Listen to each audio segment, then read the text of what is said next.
الله أكبر حي على الصلاة الله أكبر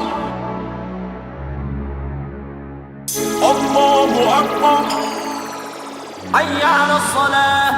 الله أكبر. Again, I rise, giving all praises to Allah, the Father of the universe, cherisher, sustainer of all the knowledge universes, and extend the highest of honors to His holy and divine prophet, Prophet Noble Drew Ali, the founder of the Moorish Science Temple of America, Islam. I extend honors to his forerunner, the Honorable Marcus Messiah Garvey, the founder of the Universal Negro Improvement Association, who did indeed warn and stir up the nations, Islam. I extend high honors to the Moorish flag, the red flag with the 5-point green star in the center. These 5 points represent love, truth, peace, freedom, and justice. These are the 5 highest principles known to man. Islam. I extend honors as well to the American flag, also known as the Stars and Stripes. This flag exists as a constant reminder that the European nations owe you the most with compound interest. This is also the flag of our birth. Islam. Giving honors to Noble Vanguard staff, and Noble Sheik staff, Noble Vanguard staff for keeping peace, and giving honors to you, the ills and bays, for without you there is no Moorish movement. Islam, Moors, praise Allah. Happy Holy Day. Like the Prophet said in our laws, Friday is our holy day of rest. We like to utilize this day to, bring our thoughts upon a higher plane of thought. As we often say in our meetings, that 6 days we toil in the world. We're doing all kinds of stuff: bills, kids, family acting crazy, so on and so forth. But we need at least a day, to set aside where we can get into, a high reflection of the work that we're called to do. I'd like to start off by drawing out of the Holy Quran, the Moorish Science Temple of America. I believe we have it in the chairs. Chapter 25,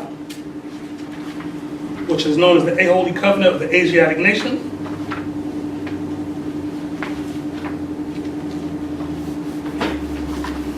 And for non-Roman readers, that's chapter XXV.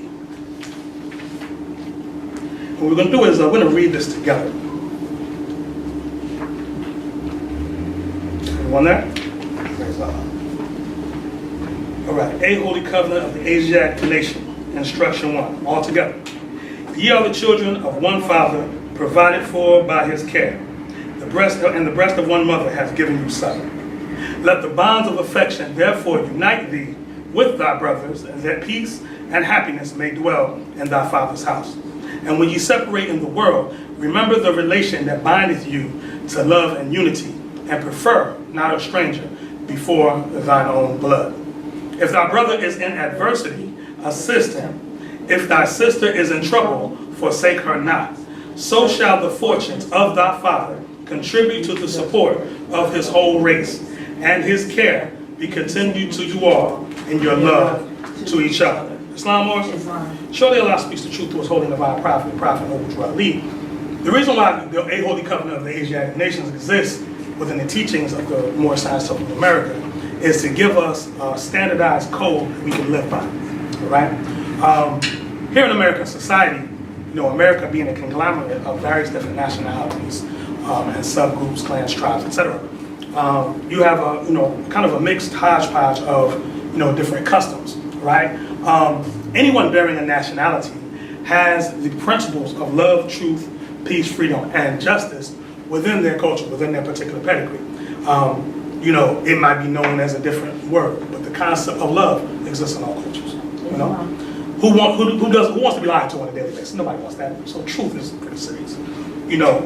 All nations of the earth have seen what warfare is, right? So in order to have the foundation that we need to build healthy families and so on and so forth, you need peace. You need freedom of thought in order to be able to exercise your ideas about why you came here to the earth and what you have to give. So you need freedom to exercise this. And we all need justice, because justice is when each man and woman receives, what they put out in the world. You reap what you sow, right? So we have these, various, in various different ways, forms, and formats in different cultures. However, with the Asiatics of North America and the travesties that happened to us historically, we've had these principles removed. And as a result, you see, no matter where you go throughout the United States, you see our communities in shambles. Prophet Noble Drew Ali, when he came to us in 1925, he came, in 1913, but he hit Chicago in 1925. He came to us in a particular setting where, you're talking like right after World War I, right? You're talking post, slavery was declared out 1865. And while in certain segments of the country, many of our people did thrive. You had Asiatic cities, Rosewood, you had what they call Black Wall Street, yeah, and then that was going on nationwide. But then, the prosperity of those particular cities was not everybody's prosperity. Like example, like if you go to, let's say, Cascade Road on the other side of 285, there's a segment of, the Asiatic population is doing very well. Drive through that big old houses, gates, whatever. But if you go on the opposite side of 285 on the same road, it gets a little different. The prosperity is not as divided evenly amongst the people as possible. And it was the same thing in 1925. So the Prophet Noble Raleigh, sought to, just like in the same manner as Buddha, who Siddhartha Gautama, who by religion was Hindu, and of the Gautama family, the Sakyamuni clan, who lived a very sheltered life because his father didn't want him to see any pain or any suffering, stuff like that. So, in his father's reign, his father was the ruler, what he would do is anybody, when they reached a certain age, where, he would, it was looking like they were going to being decrepit or whatever, he would put them outside the walls of the palace. So his son, young son Arthur, would not have to see that, right? But children, I want to know what's on the other side of the gate. So eventually, one day, the soldiers kind of left the gap in the opening of the gate, and young Siddhartha crept out. And as soon as he got outside the city gates, he saw people that were walking bent over because, the osteoporosis had kicked in, might saw someone with leprosy, might have seen someone that was, just crippled, or someone without a home, homeless, just whatever, and it just grieved him to such to his heart, to such a point where he wanted to understand, what is the cause of suffering, and his main mission, he went and, did various different forms of spirituality to try to find, what it was in the human nature that was causing suffering. And the answer that he came about with was that it was desire. The extreme desire of the material is what causes suffering. So of course his students put forth, they put his doctrine in a codified sense. We have the Four Noble Truths and this, so on and so forth. But the same principles Siddhartha Gautama talked about, it's the same principles Noble Raleigh was talking about. You know what I mean? And he wanted to find out what is causing the suffering of Asiatics in North America, right? So he compiled this Holy Quran of the War Science Temple of America, and it is indeed a compilation. He drew from various different sources. Some came from Egypt, some came from Morocco, so on and so forth. But he put them together and put certain segments of those particular scriptures that of old together in a format that would assist our people here, right? It just so happens that once we get a hold of these particular principles, it raises us up to such a degree where now we can talk as equals with anyone on the planet. You know what I'm saying? Because we're not suffering from, the ills and illnesses and inferiority complexes and the things that come by way of Negro, black, colored, and the slave labels or the slave remarks. So back to the Holy Covenant of the Asiatic Nation, he gives us this as a code. He gives us this as a, something to live by. I remember we, last year, I think it was in the summertime, we went over to South Atlanta High School and spoke to a 9th grade class. And, we were just, kind of trying to gauge, what they're going through, what their situations were, whatever. And we kind of dealt with it from a more situation and everything. Ironically, it was right around the time, I think it was just after Black Panther came out. So, we come to the school, fezzes, turbans, garbs, whatever. And the kids, they're mumbling, ooh, Wakanda, and we're laughing because, we know that, a lot of times when you present people with different aspects of their culture, they'll define it in the best terms that they can relate to. And Black Panther having such a big imprint and impact on our people, it was what it was. But as it went on, I asked, the children, how many of you have a code that you live by? And they didn't understand what it meant. I said, okay, well, do you have principles that you live by? Still kind of confused. And that concerned me because I was like, wow, this is a 9th grade class. Granted, they were just in 8th grade last year, so a little immaturity there. But 4 years out, they'll be going in the world. And to not know what principles and values and a code is, it's kind of terrifying, you see? So it shows that we have work to do. So we took the lessons, that the Prophet Noble Raleigh put forward, and, we gave them to them in a manner that they could receive, and they received it very well. The teacher actually pulled us to the side, Brother Raphael's my witness, and my wife, Sister Taifa Ranesi-El. They were my witness that the teacher was like, you were able to grab them in a way that we're not able to. You did it in an hour, we have it for 8 hours a day. They can't do it. And the key is that, we realize that you have to have nationality, and cultural pedigree at the core of everything.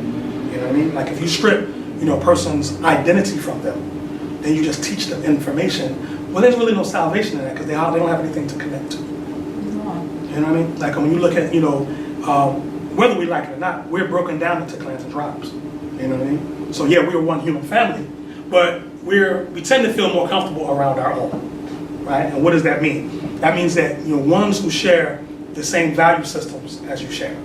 You see? So, and that's especially true and especially important in business because without that, that's where problems come. You see, that if you give your word that you're going to be somewhere at a certain time or to contribute something at a certain time, and you don't do it, and one party looks at that as that's a major violation, and the other one saying, "Oh, it wasn't that deep. It was, I broke my word. So what? So I'll make my word again. I'll make it good on it later." No, you see what I'm saying? So one with culture would look at that as a high, high offense, whereas the other might not see it as such. And our nationality as Moorish American, is such an ancient pedigree, and with our forefathers having traveled all over the globe, we kind of picked up the different pieces and parts of various different cultures. A lot of the architecture, like if you look at, let's say, Indian architecture, East Indian architecture, you look at Moroccan style architecture, it looks pretty much the same because we had trade routes going back and forth and we were sharing things. You know what I mean? There are ancient Moorish masters such as Ibn Sina or Al-Farabi or whomever. They, in their writings, you'll see they were, whether it was mathematics they were dealing with or whether it was intense spirituality relative to what is known as yoga in India or in China and so on and so forth. We dealt with these. You can find these same writings in Morocco, Mali, and in Spain when the Moors ruled because we were going back and forth. And we would sit with various different people like, wow, I like how you do that. Like, could you explain why you're doing that? And we'd see the wisdom in it. Islam, we would see the wisdom in it, and then what we would do is we would adapt it, or adopt it, and then we would adapt it to our particular cultural standing. You see? So Moorish culture, ancient Moorish culture, was more of a hybrid culture from whoever we were around that we saw something in what they were doing that could benefit our nation and our people. You see? And that's not from the Moors out, all nations do that. You see what I'm saying? It's not, no nation lives unto itself. It's bound by cords to every living thing, right? Which is a quote from the Quran. But, the one thing, Prophet Noble Drew talks about when he talks about the world's debt to the Moors is incalculably great because, we were the transmitters of a lot of ancient wisdom, you know what I mean? And the safeguarders of a lot. The Moors kind of were considered historically as kind of like the referees on the battlefield. Like what would a basketball game be without the ref? Or the football game without the ref? Somebody that can call the foul and determine the penalties and so on and so forth. This was kind of what the Moors were. During the era of the Crusades, while the Christians and the Muslims, and Christian in that term, in that day and time, meant European. In the Middle Ages, that's what the word Christian meant. You weren't really talking about Asiatic people at that point, because you were talking about the Catholic Church, Roman Catholic Church. But then, during that period of time, the reason why the Crusades was going on was because there was various different encroachments by the Roman on the Asiatic lands. So with the Moors there, not only, from the military side, fighting back the assaults, we would grab certain ones of them, you know what I'm saying, and like certain ones of the Europeans, and sit them down and be like, okay, well, why exactly are you fighting us? And reason with them. And certain ones of them began to see that the war was foolish, and we began to study amongst one another. So there's a group of there was a European order called the Knights of Templar, right?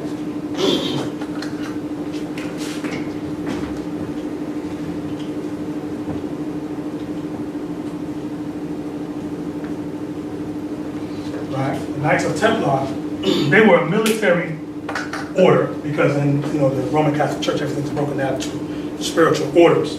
So like you would have like the Jesuits, Franciscans, Dominicans, right? And they were all orders, what they would say holy orders.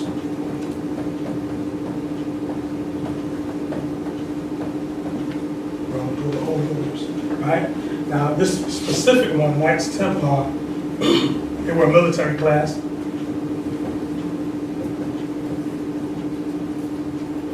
You know them because they wore a long white tunic over their garments.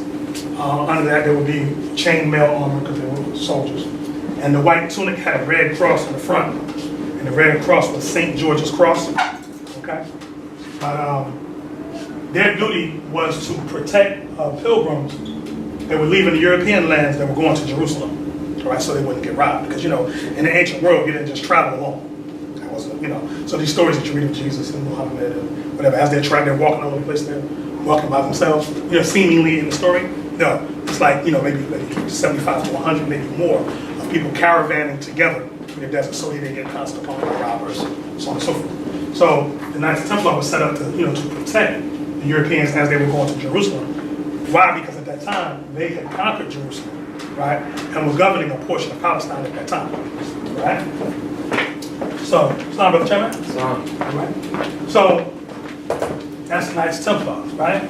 So we pulled, certain ones of the Knights Templar together, and began studying with them. Now, the Knights Templar at a certain point got disbanded because the Pope figured out what they were doing, studying with the ancient Moors. And then, the Pope accused them of worshiping an idol god called Baphomet. And if you look up Baphomet, it is a goat-headed deity in the lotus position, legs crossed. One set of hands down, one set of hands up. There's a black crescent moon on one side, upper, white crescent moon, lower. There's this star right here in the forehead region, in the third eye region. This star right here is there, right? And it has the broad shoulders of a man, but has the breasts of a woman, right? So it's, denoting the dual gender, right? Not saying like we know that today, but just in the concept of ideals, that we all, even women, are the vessels, that bring the masculine energy, into the world, right? Men bear the X and Y chromosome, but they say it determines the gender, so on and so forth. So, though we seem opposite, we still unite in one purpose, right? And the word Baphomet is actually a corruption, because once you understand that the ancient Moorish fathers spoke Arabic, this word right here is really this word here. Abu Fahamet. And Abu Fahamet means father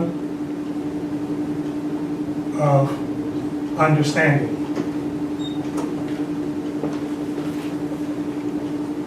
And why does it mean that? Because that goat head, that goat head is on the Baphomet deity. What is, astrologically, what is the goat? Capricorn. Capricorn. Capricorn is the house of what? We're in Capricorn now, aren't we? 10th house. Say again? Sorry, 10th house. Speak up. 10th house. 10th house. Okay. Good. What does it represent? Career. Mm-hmm. What else? Bringing forth material. Mm-hmm. Because what element does it represent? Earth. That's right. Somebody can study. All right. It also represents initiation.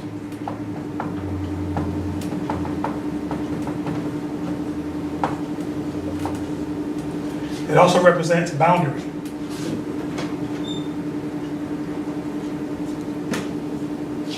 It also represents discipline. Okay. So they chose to use the goat because the goat. There's another reason too. The hoof of the goat. Let's say you have a mountain. It's very steep, right? There's something about the goat's hoof that they can anchor themselves in, and they won't slip, no matter how steep. So they're not easily defeated, right? Prophet Noble Drew Ali was born January 8th. Okay? Why am I telling you all this? I'm saying all this because the concepts of what our ancient Moorish forefathers were working towards, they were working towards a holy unity, right? Despite your particular creed, despite your nationality, whatever, if you're dealing with the principles of love, truth, peace, freedom, and justice, we can work together, right? I was going through some old Moorish Guide newspaper articles earlier, and there was an article, Friday, September 28th, 1928, for the Moorish Chicago newspaper. And in there was an article that was explaining how, the article was entitled Many Benefits. And one of the benefits of, being a part of the Moorish Science Temple of America in 1928, that was a period of time where the Great Migration had happened. So a lot of people were leaving the South and going up, up to North or Midwest or whatever. So a lot of people that were in the North or the Midwest still have relatives that were in the South. Well, train fees, which was the major mode of transportation back then, train fees were very, very expensive. Well, there was a Moor that was in the temple whose name was Claude Green Bay. Moorish Americans, who are members of the Moorish Science Temple of America, know him for something else, but I'm not dealing with that tonight. Claude Green Bay was a very politically savvy individual, right? He was the one that brokered the deal to obtain Unity Hall, 3140 Indiana Avenue, Chicago, Illinois, USA, that we always say at the end of Divine Constitutional Bylaws. He was the one that brokered that deal. He worked with a man named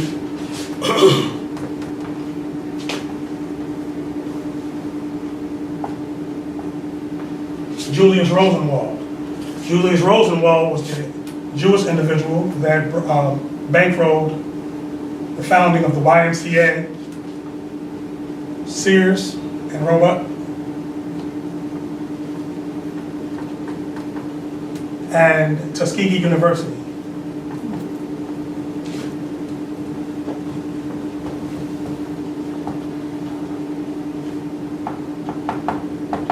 Right? Julius Rosenwald, very, very rich individual. Brother Claude Green, at the time, was Julius Rosenwald's butler. I'm saying Claude Green, that was before he met the Prophet. And as a result, when he met Prophet Noble Ali, and the Prophet was developing his program, for the Asiatics in America, he was able to, get the attention of various different movers and shakers in the community. Right? Claude Green, you write his name down.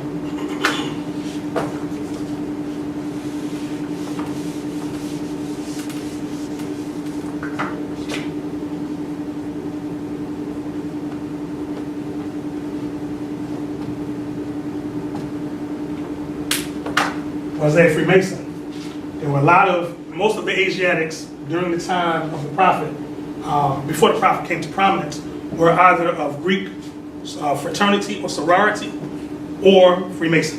Why was that so? Because one of the only ways that you would get the inner degrees, of organization was joining these particular fraternities.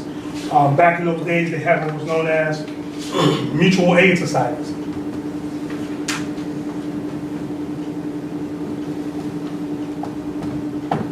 Right? They're also known as benefit societies.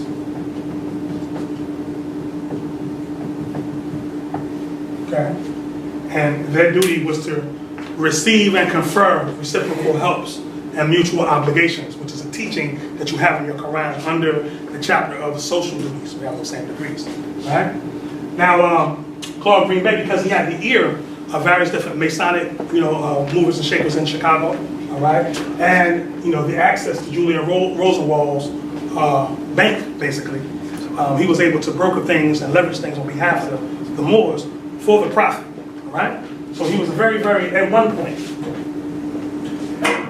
he was a very influential individual. So now back to what I was saying about the article.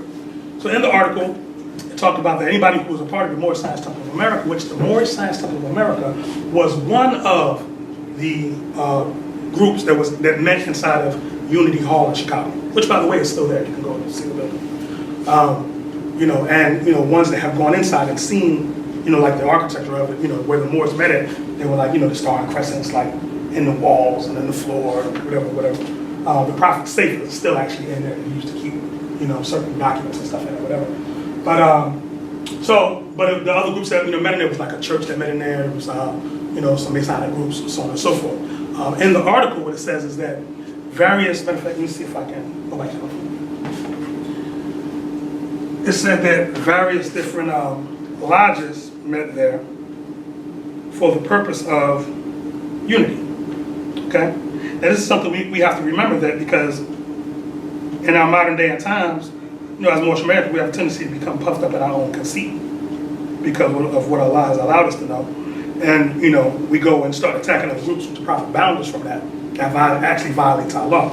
But it says, in the Moorish Guide article of Friday, September 28th, and an article entitled "Tickets on Sale at the Home of Moorish Temple, Many Benefits." We find a portion of the article that Brother Claude Green Bay was still when he was still loyal to the Prophet, that, quote, "There are many organizations who bring their meetings there.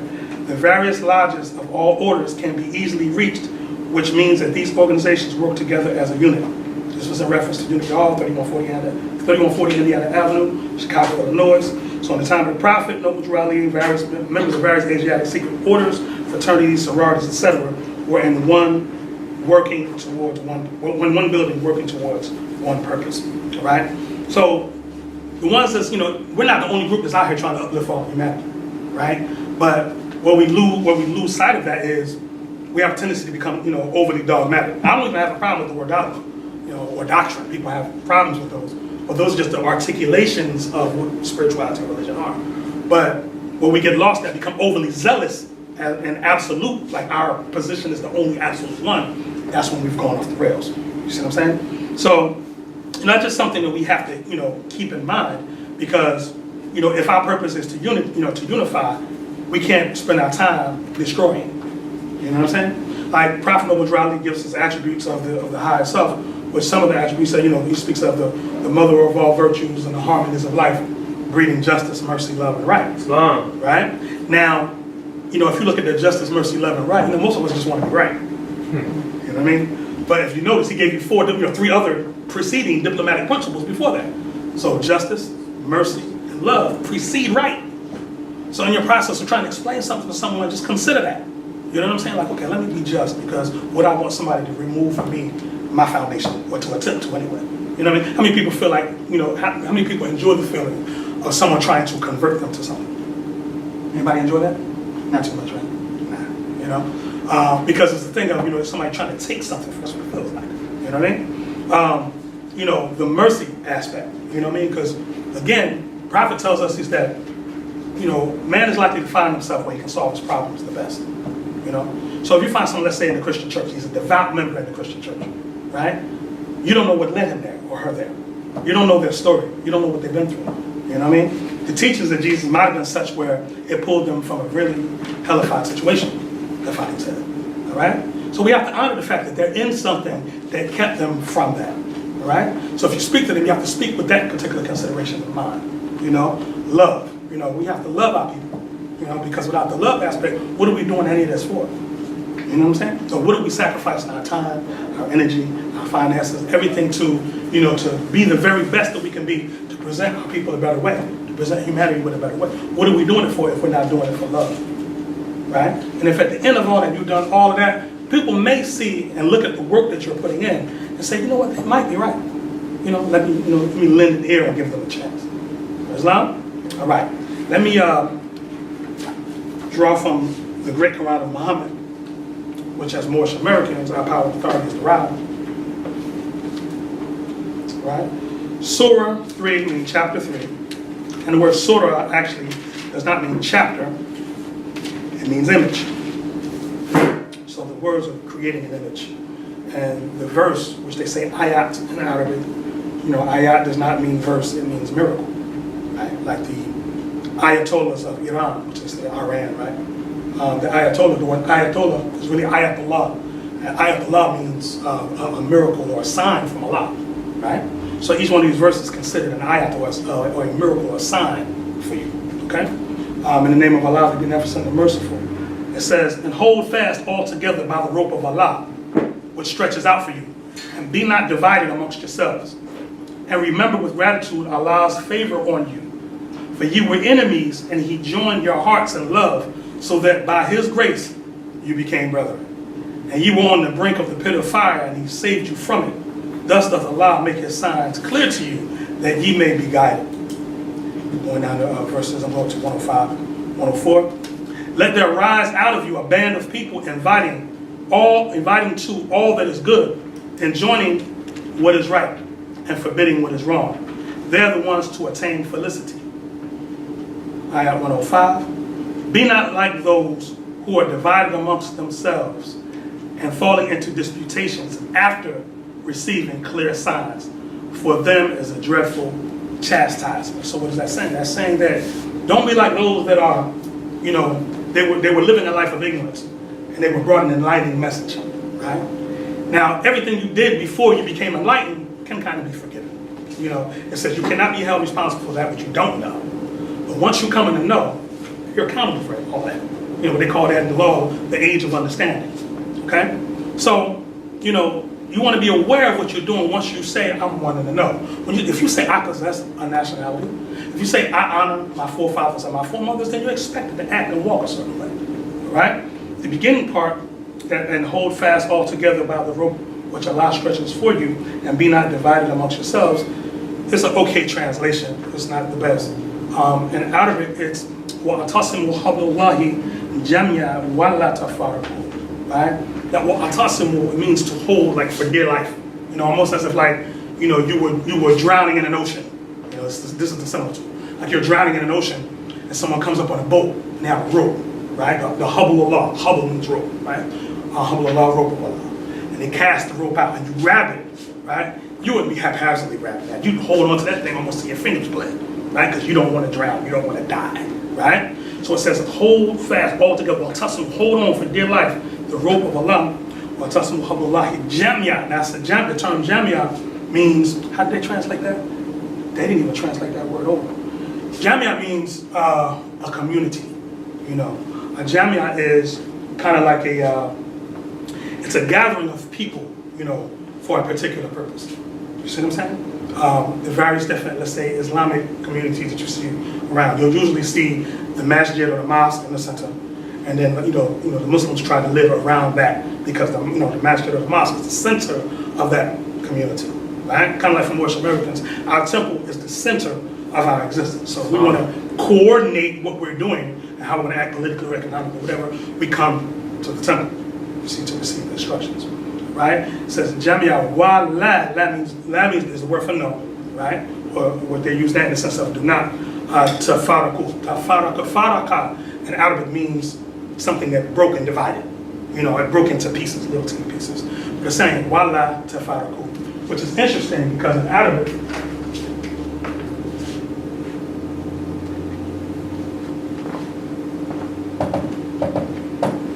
the term faraka,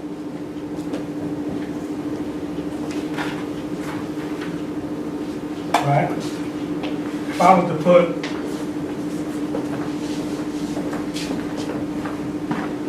these two letters, alif lam, which is al-farqa. That al-farqa is, when you bring that over to in English, that's the word Africa, right?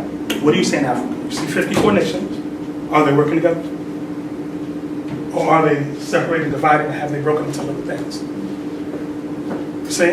And what we're looking at as Africa, by the way, this is not what our forefathers knew. These are not the property boundaries that our forefathers knew at all. You know what I mean? This is not Morocco proper as to the ancient world.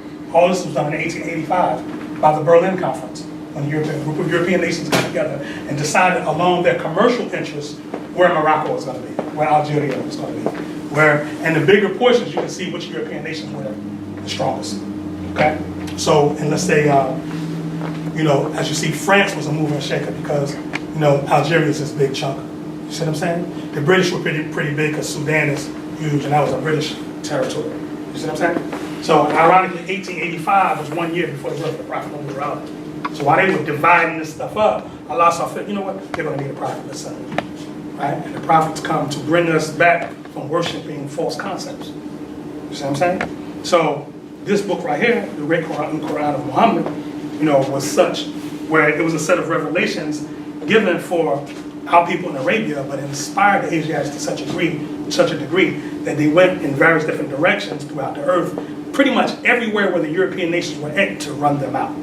Right? So all of Northern Africa, when Julius Caesar had like 19 provinces all spread out through Northern Africa, so on and so forth. When the Moors swept across Northern Africa, they had to go. Right? We sent them back to Europe packing. Right? So in the Afrocentric circles, they have a problem with Islam because they say, Islam is a foreign religion, and what it did was it came across and subjugated Africa, so on and so forth. Did it really? Study it for yourself and don't let somebody else tell you the story. And then you tell me what you see. Islam? That's our particular position.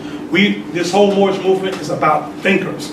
We don't want to tell you what to think. This is not that type of movement, you know, which is why we like feedback.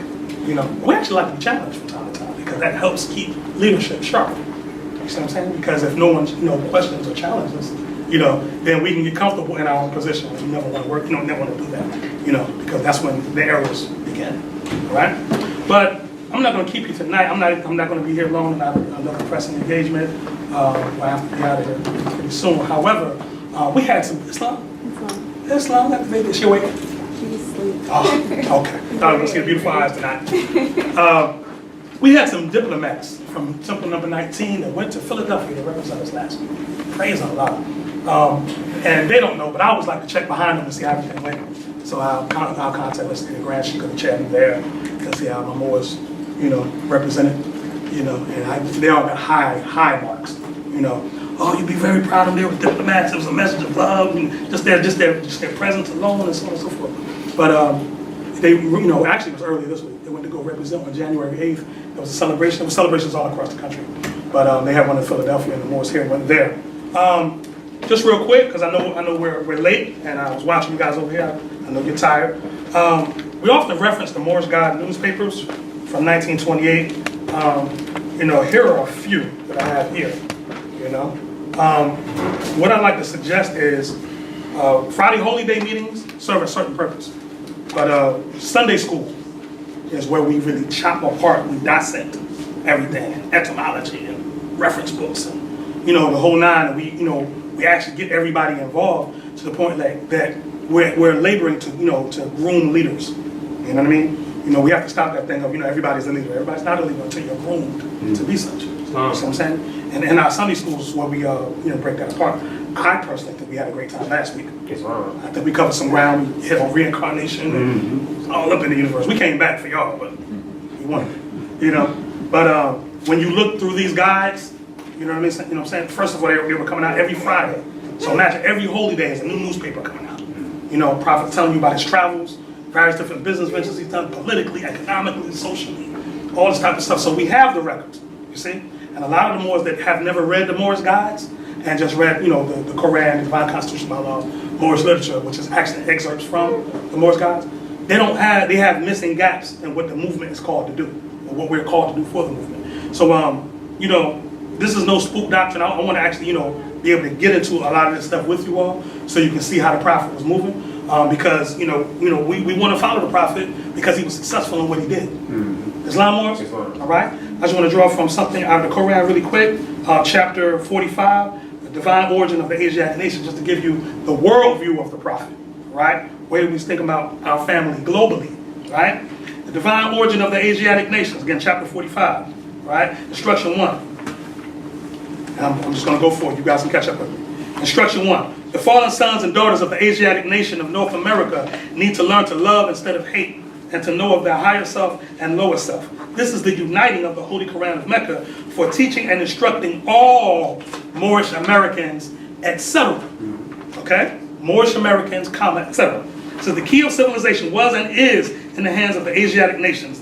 The Moorish, who are the ancient Moabites and founders of the holy city of Mecca. The Egyptians, who are the Hamathites, and of a direct descendant of Mizraim. The Arabians, the seed of Hagar, Japanese and Chinese, all family.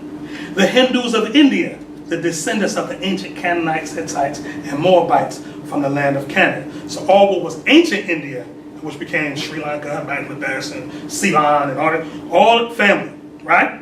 The Asiatic nations and countries in North, South, and Central America. The Moorish Americans and Mexicans. In North America, Brazilians, Argentinians, and Chileans in South America. Colombians, Nicaraguans, and the natives of San Salvador. In Central America, etc. All of these are Muslims. The Turks are the true descendants of Hagar, who are the chief protectors of the Islamic creed in Mecca, beginning from Muhammad I, the founder of the uniting of Islam by the command of the great universal God, Allah. Islam Moors? Surely Allah speaks the truth to his holy divine prophet, Jeru Islam. Right? If my phone will allow me, I just want to play something for you all real quick, showing you about how Moorish Americans are in the affairs of men. Okay? I was speaking to one of our Grand Sheiks up in Virginia Beach, Grand Sheik Kenneth, Islam Moor. doing phenomenal work. These Moors actually got a piece of legislation passed outlawing the line for ethnicity. So where you're forced to say you're Black African American. So this legislation passed, and it basically removes that and creates a line where you can say other, and it's a line for Moorish American. It doesn't say Moorish, but you can check other and write in Moorish American, but that's for all the public schools. All right. So I just want to play this for you.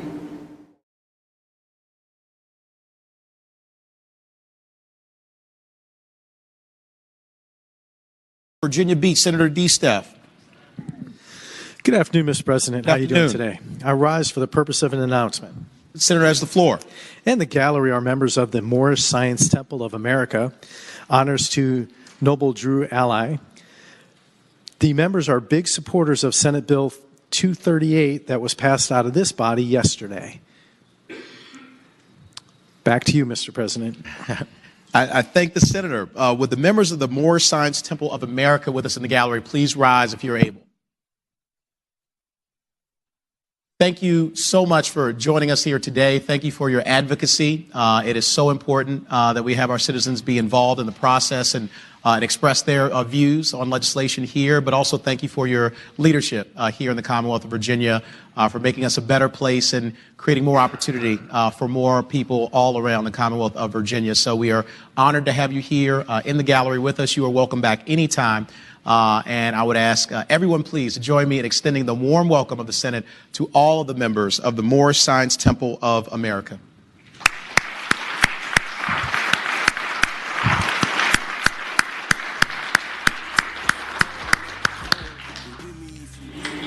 Islam Moors? Islam. You must be recognized by the nation in which you live and the nations of the earth. Islam Moors? Islam. So that's the work that needs to be done. All right. And ironically, when I was speaking to the Grand Sheik the other day, I was giving them honors. I said, "More, I definitely want to give you honors for what you all have done up there." And I said it was very inspiring for us. In fact, I'd like to get with you on the template of how you passed that piece of legislation. He said, ironically, more, we draw inspiration from watching y'all videos down in Atlanta. Well, he's our. We didn't know we was inspiring nobody to do nothing like that. You see what I'm saying? But see, the thing is, a lot of times, it's a self-worth thing. You have to look at, if you're sincere, your intent is sincere, you know what I mean, and you put forth the best foot, Allah sees that and it will bless that. You understand what I'm saying? And you'd be surprised who will take what you've done to the next level. Right? So it might not come out of you, but because of something you've done, it might come from someone. So technically, it did come from you by way of Allah. Right? Because all praises due to Allah. Islam, Moors? Praise Allah. So Moors, we have a lot of work to do, and I trust that.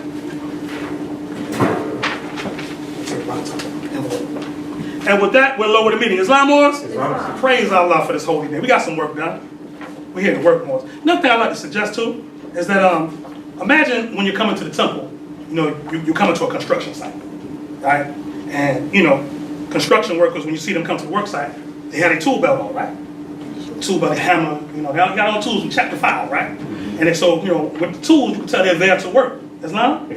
Technically, when you come to Moorish Science Temple of America, you should always bring a notebook, pen, Bible, Quran, Gita, whatever you study, whatever your spiritual system is, whatever, bring all of that with you, because you never know, we might reference anything, and we don't want you to believe anything we're saying.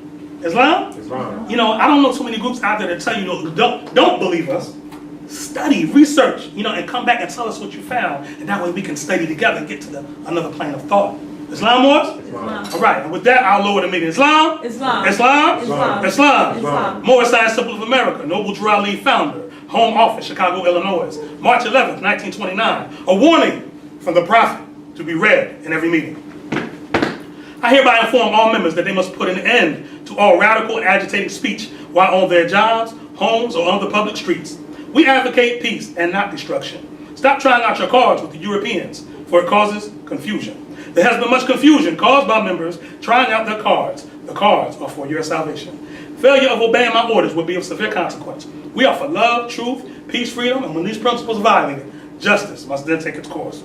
Any member or group of members that seek to hold malicious feelings towards the temple or the prophet, or to violate the divine covenant of the Moorish movement, will receive their reward from Allah for their unjust deeds. All true Moors must obey the laws laid down to them by their prophet, and if they lose confidence in their prophet, give up your card and button, cease wearing your turban or fez, and return to the state where I the prophet found you. For this is a holy and divine movement founded by the prophet, the noble Drew Ali. And if the prophet is not right, the temple is not right. The prophet is sending out a divine plea to all true Moorish Americans that they may do their part in protecting the prophet and the temple. This is an everlasting movement founded by the prophet through the will of Allah to redeem his people from their sinful ways. Peace. Noble Drew Ali. Islam? Islam. Islam? Islam. Islam. Islam. All praise are due to Allah and the highest of honors, to his holy and divine prophet, Prophet Noble Drew Ali. Morris, for those taking notes, I'd like to refer you to another book. This book is called Light and Truth. The subtitle is a long subtitle. Just write down Light and Truth, and the author's name is R.B., which is Robert Benjamin Lewis, Lewis. He was an Asiatic minister back in 1834, and you know the amount of stuff he was writing on the Moors is absolutely insane. I'll read a couple things, and then I will close with a prayer. He has a section in here on the word Negro. It says Negro is derived from the Latin language nigger, meaning black. Sound like the prophet, right? It says more. It says the following terms and definitions are in the American edition of Dr. Walker's dictionary. Moor, meaning marsh or fen. Says Moorish, fenny or marsh, tying to the land. Right? It says go down. It says in the dictionary for schools by Dr. Webster, American edition, we find these words thus defined. It says again, moor, a marsh, moor, low ground, black or more they have. Then it goes into the, okay, it says Niger, N-I-G-E-R, a Latin word was formerly used by the Moors and the old Romans to designate any black inferior object.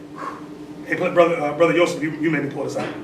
A marsh, flat, moist ground, a bog or animal. Niger, Negro, you know what I'm saying? Black animal. Micah, prophet Micah in the Bible, was known as a Moorishite, which was a prophet of the Moors. Right? He prophesied in the days of Hezekiah, king of Judah, and spake to all the people of Judah, the Moors, saying, Thus saith the Lord of hosts, Zion shall be plowed, that's back to that plow again, like a field, and Jerusalem shall become heaps of forest. And it just goes down. It says the appellation of Moor is given to those successors of Muhammad, pagans, Christians, and Jews, who extended their empire throughout northern Africa, southern Europe, and the islands of the Mediterranean. The Moors gained the highest reputation, both in arts and arms, of all the nations of the East. That's a bold statement. But it's true. The mechanics and the fine arts, especially the sculpture and the painting, of which Sheik Rashid ibn Halim Bey is an incarnation of the forefathers of this painting, were in a very low state in Europe when the Moors turned their attention to them and cultivated them with great success. A couple more paragraphs. It says the Moors had founded in Africa the Empire of Morocco, which was governed by a viceroy named Musa. And it just goes into that story. And I just want to read this real quick. It says the Moors, it says their dress is handsome. A sort of short sleeve with, a sort of short shirt with wide sleeves, over which comes a cloth vest fastened with small buttons and loops, embroidered richly with gold and silver. And they wear silk linen drawers with broad silk scarves around the waist, in which they stick a large knife with a curiously ornamented hem.